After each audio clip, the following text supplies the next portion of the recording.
Baik, salam sejahtera kepada semua para pelajar sekalian. Jadi, pada kali ini kita akan belajar topik homeostasis. Jadi, homeostasis terdapat dalam bab 13 untuk pelajar tingkatan 4 KSSM dan bab 3 untuk pelajar tingkatan 5 KBSM. Jadi, dalam sesi ini kita akan belajar tentang pengawal aturan suhu badan, pengawal aturan aras gula dalam darah, pengawal aturan tekanan darah, dan pengawal aturan tekanan separa karbon dioksida. Baik, jadi homeostasis ialah pengawal aturan faktor fisikal dan kimia pada persekitaran dalam supaya faktor-faktor ini sentiasa berada dalam keadaan optimum. Ini adalah definisi dia. Jadi faktor fisikal adalah suhu badan, tekanan atmosfer darah, tekanan darah, dan faktor kimia contohnya adalah nilai pH, kepekatan garam mineral, dan kepekatan gula, tekanan separa oksigen dan karbon dioksida dalam darah. Jadi fungsi homeostasis ialah membantu mengawal atur keadaan persekitaran supaya berada dalam keadaan malar walaupun persekitaran luar berubah dengan banyak.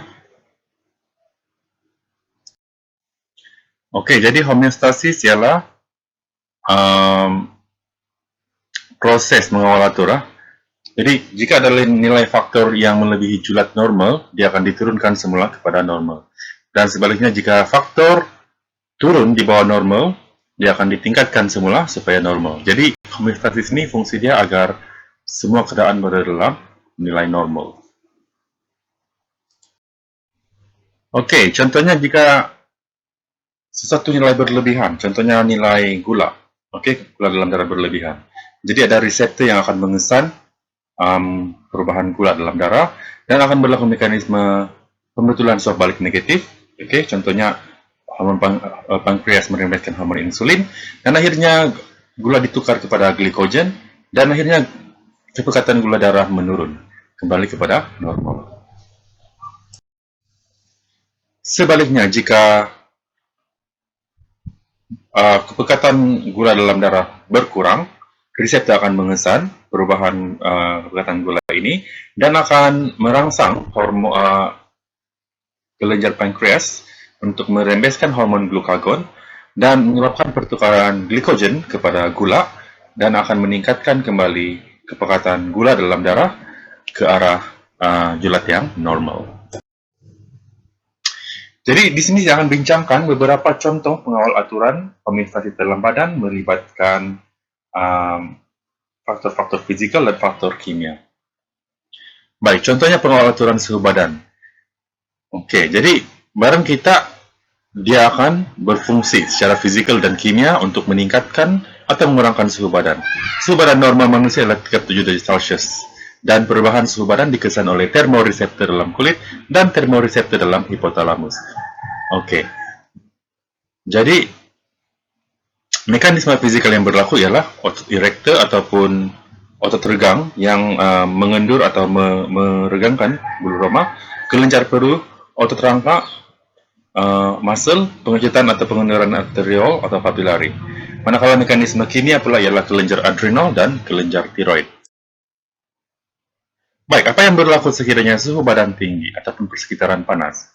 Oke, mekanisme fisikal akan berlaku yaitu yang pertama, otot erector akan mengendur, akibatnya bulu roma condong ke permukaan kulit dan terdapat lapisan nipis udara terperangkap. Jadi haba mudah hilang melalui sinaran atau radiasi. Selain daripada itu, arterial dalam kulit mengembang dan proses ini dinamakan pembasodilatan. Jadi lebih banyak darah mengalir ke permukaan kulit dan haba disingkirkan secara radiasi. Ketiga, kelenjar peluh dirangsang mengeluarkan banyak peluh, haba diserap menyejatkan peluh dan hal ini menyejukkan kulit. Jadi otot rangka juga kurang mengecut dan badan tidak menggigil. Jadi penghasilan haba kurang ya. Baik, itu mekanisme fisikal. Untuk mekanisme kimia pula, kelenjar adrenal kurang merembes hormon adrenalina, akibatnya metabolisme menurun, kurang haba dihasilkan, dan kelenjar tiroid tidak dirangsangkan. Jadi, kurang hormon tiroksinan dirembeskan dan kadar metabolisme turun. Jadi, kurang haba dihasilkan. Oke, sebaliknya, jika suhu badan rendah atau persekitaran sejuk, apa yang berlaku? Oke, mekanisme fisikal yang berlaku, pertama, otot erector mengecut, rambut akan menjadi tegak, satu lapisan udara tebal terhasil dan memerangkap udara. Kurang haba dibebaskan melalui radiasi.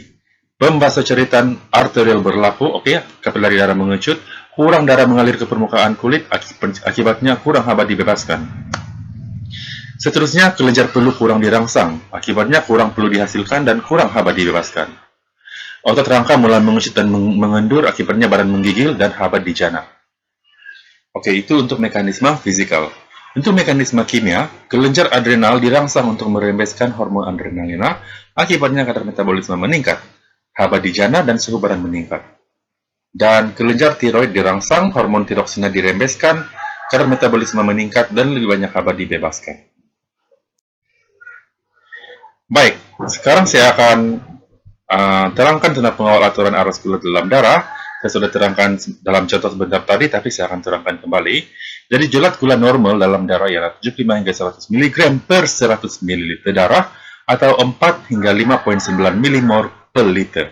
Jadi jika nilai kepekatan darah dalam badan lebih, maksudnya seseorang itu mengalami hyperglycemia, ya, hyper, terlebih gula.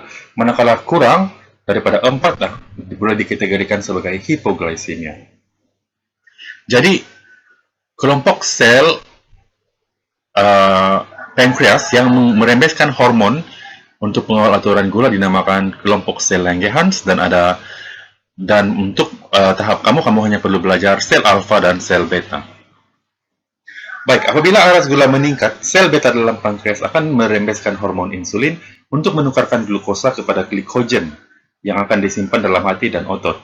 Di sel adipos pula, gula ditukarkan menjadi lemak dan akhirnya arus gula menurun kepada normal. Apabila arus gula menurun, sel alfa dalam pankreas merembes hormon glukagon dan merangsang pertukaran glikogen kepada glukosa. Ini menggalakkan penguraian lemak untuk tenaga dan juga akan meningkatkan arus gula ke normal. Baik, sekarang saya akan terangkan tentang pengawal aturan tekanan darah. Kamu perlu tahu tekanan darah normal ialah 120 per 80 mm merkuri. Jadi nilai 140 ke atas dikira hypertensif atau tekanan darah tinggi, ya.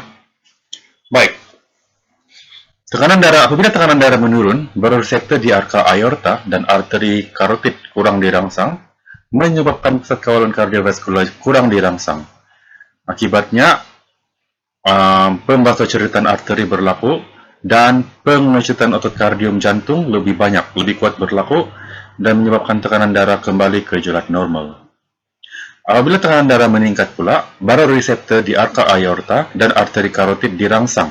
Akibatnya, pusat kawalan kardiovaskular di medula oblongata dirangsang dan menyebabkan pembasodilatan berlaku dan kurang pengecutan otot kardium. Akibatnya, tekanan darah menurun ke normal. Dan yang terakhir sekali, pengawal aturan tekanan sebara karbon dioksida dalam darah. Pernapasan adalah tindakan luar kawal yang dikawal oleh pusat kawalan respirasi di medula oblongata. Jadi, pertambahan tekanan sebara karbon dioksida dalam darah boleh disebabkan oleh peningkatan respirasi sel. Ini menyebabkan karbon dioksida yang terhasil semasa respirasi sel akan terlarut dan tersimpan dalam darah. Jadi apabila karbon dioksida terlarut, dia akan terurai kepada ion hidrogen dan ion karbonat. Dan apabila ion hidrogen, seperti mana yang kita tahu, ion hidrogen akan menyebabkan kendaraan itu berasid, ya. Jadi akibatnya nilai pH darah dan bendalir tisu otak ataupun cecair cerebrospina menurun, ya, menjadi lebih berasid. Jadi perubahan pH ini dikesan oleh kemoreseptor di medula oblongata dan kemoreseptor periferi di jasad karotid dan aorta. Ini seterusnya akan mencetuskan impuls saraf di pusat kawalan respirasi dan pusat kawalan kardiovaskular di medula oblongata. Akibatnya, otot interkostal, diafragma, dan otot kardium jantung mengecut dan mengendur dengan lebih aktif, ya. Maksudnya kadar pernapasan akan lebih meningkat dan akibatnya lebih banyak karbon dioksida keluar, lebih banyak oksigen masuk, dan tekanan sebara karbon dioksida dalam darah menurun. Akibatnya ion hidrogen pun menurun dan akhirnya pH darah meningkat kembali menjadi normal. Baik, itu saja perbincangan kita tentang topik homeostasis pada hari ini. Jadi, diharapkan semua pelajar dapat memahami apa yang telah saya sampaikan. Jika ada soalan, boleh type di ruangan komen. Dan jika Anda rasa video ini membantu Anda, boleh like, share, dan subscribe kepada channel saya. Sekian dan terima kasih. Selamat maju jaya.